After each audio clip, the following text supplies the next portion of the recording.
بسم اللہ الرحمن الرحیم۔ ٹی جی سپیکس کے معزز ناظرین السلام علیکم۔ ناظرین محترم، ہم نے اکثر واقعات میں سنا ہے کہ ایک ماں کی ممتا نے اپنی اولاد کو مصیبت سے بچایا، یا پھر ماں نے بچے کو جنم دیا جو لگ بھگ زندگی کے آخری سانس لے رہا ہو، اور پھر اسی ماں کی تڑپ پر پیار کی وجہ سے اللہ نے اس کو کرشماتی زندگی دی ہو۔ غرض یہ ہے کہ ہر بار ماں ہی کے بارے میں بات کی جاتی رہی کہ اس نے اولاد کے لیے کئی مصیبتیں برداشت کی، مگر دوستو آج کی ویڈیو میں جو میں آپ کو بتانے جا رہا ہوں وہ سچ میں دل دہلا دینے والا ہے۔ اس کو جاننے کے لیے ویڈیو کو آخر تک ضرور دیکھیں۔ حسب روایت نئے والے ناظرین سے گزارش ہے کہ ہمارے اس چینل کو سبسکرائب کریں اور ساتھ گھنٹی کے نشان کو بھی دبائیں تاکہ ہر نئی آنے والی ویڈیو کا نوٹیفیکیشن تسلسل و تواتر کے ساتھ اب تک پہنچتا رہے۔ دوستو اس کے علاوہ ہمارے ان کاوشوں کا صلہ میں لائکس اور کمنٹ سے ضرور دیں۔ ناظرین محترم، ایمیلیا بینن ایک پولیس آفیسر تھی جو کئی سالوں سے ارجنٹینا کی فورس میں اپنی خدمات پیش کر رہی تھی، مگر 1 نومبر 2016 میں جب وہ 5 ماہ سے حاملہ تھی تو ایک پولیس کار میں اپنے ساتھیوں کے ساتھ واردات پر جا رہی تھی۔ اس دن وہ کار اس کا ساتھی کرسچن چلا رہا تھا، مگر بدقسمتی سے ایمیلیا اس جگہ نہیں پہنچ پائی۔ اس کی کار کا حادثہ ہو گیا۔ دوستو کرسچن نے بتایا کہ اس حادثے سے 1 دن پہلے ہی ایمیلیا نے مذاق کیا تھا کہ کیا ہوگا اگر ہمارا حادثہ ہو جائے تو، اور ہم گھومتے ہوئے دور جا کر گریں۔ بدقسمتی سے حادثے والے دن صبح جاب پر آتے ہی اس نے سب سے پہلے کہا کہ میری حادثے والی باتیں یاد رکھنا۔ مطلب اس کو پہلے ہی یہ احساس ہو چکا تھا کہ ان کے ساتھ کچھ ہونے والا ہے۔ حیرت کے طور پر اس کا یہ وہم حقیقت میں بدل گیا اور کار کا توازن خراب ہوا اور وہ سیدھی کھائی میں جا گری۔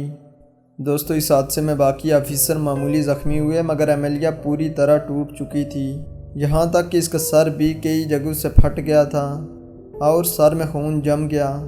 اس طرح اسپتال میں لے جاتے ہوئے وہ کوما میں چلی گئی۔ ڈاکٹر نے اس خاتون آفیسر کی حالت دیکھتے ہی کہا کہ اب یہ بچ نہیں پائے گی۔ دوستو وہ بے جان لاش کی طرح اسپتال پر پڑی ہوئی تھی۔ دوسری طرف اس کے عمل کا دورانیہ بھی مکمل ہو رہا تھا۔ 2016 میں کرسمس تک وہ کوما میں تھی، مگر اس شام ایمیلیا نے آپریشن کے ذریعے خوبصورت اور صحت مند بچے کو جنم دیا۔ گھر والوں نے بچے کا نام سینٹینیو رکھا۔ دوستو بچہ 9 ماہ مکمل ہونے سے پہلے پیدا ہوا تھا، جبکہ ڈاکٹر نے کہا کہ اس کی ماں پاس موجود نہیں، لہٰذا بچے کو 1 ماہ اسپتال میں ہی رکھا جائے۔ پھر اس کے بعد اس کی آنٹی نورما اس کو گھر لے گئی۔ دوستو اسپتال میں نورما اور اس کا بھائی سیزر ایمیلیا کا خیال رکھ رہے تھے، جبکہ ہر شام نورما سینٹینیو کو لے کر اسپتال میں آتی تاکہ وہ اپنی ماں کو پہچان سکے، یہاں تک کہ وہ چند لمحے کے لیے سینٹینیو کو ایمیلیا کے سینے پر سلاتی تاکہ بچے کو ماں کا پیار مل سکے۔ مگر دوستو ماں تو لاش کی طرح پڑی ہوئی تھی، وہ بچے کو محسوس ہی نہیں کر رہی تھی۔ اس کو کچھ معلوم نہ تھا کہ چاروں طرف کیا ہو رہا ہے۔ ہر روز نورما بچے کو لے کر آتی کہ ایمیلیا جاگ جائے گی۔ پھر آیا سال 2017 کا جنوری۔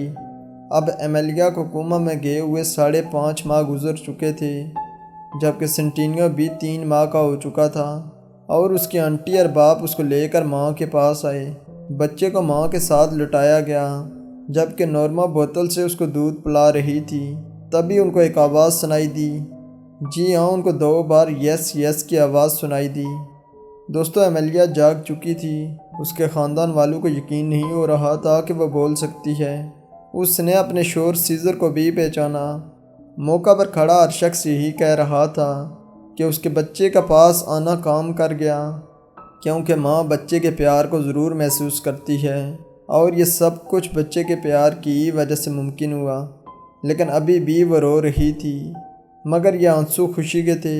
تبھی ماں نے خوشی سے اپنے بچے کو سینے سے لگایا۔ دوستو یہ لمحہ سچ میں رلا دینے والا تھا۔ اس کے بعد اس کی صحت بہتر ہوتی گئی۔ پہلے اس کو بولنے میں دشواری تھی، مگر آہستہ آہستہ وہ بول بھی پا رہی تھی۔